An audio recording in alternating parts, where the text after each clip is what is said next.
ભાવનગર શહેરમાં નીલમબાગ પોલીસ સ્ટેશનની ટીમે એવી કામગીરી કરી કે શહેરમાં ચકચાર મચી ગઈ। શહેરના એસટી વર્કશોપ જેવી સરકારીને સુરક્ષિત ગણાતી જગ્યામાંથી ગેરકાયદેસર ઇંગ્લિશ દારૂનો જથ્થો મળતા પોલીસ પણ ચકિત થઈ ગઈ। ચોક્કસ બાતમીના આધારે પોલીસે વર્કશોપ પર રેડ પાડી ત્યારે ખુલ્લી જગ્યામાં પડેલી લોખંડની પેટીઓના તાળા તોડી તપાસ કરતા અંદરથી મોટી માત્રામાં ઇંગ્લિશ દારૂ મળી આવ્યો હતો।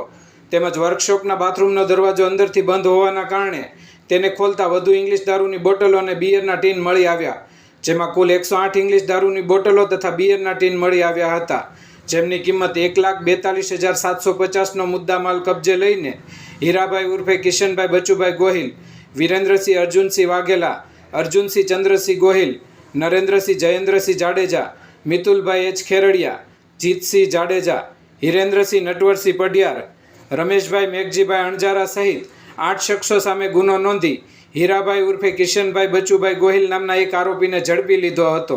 રિપોર્ટર અલ્ફાઝ યાફાઈ, ભાવનગર।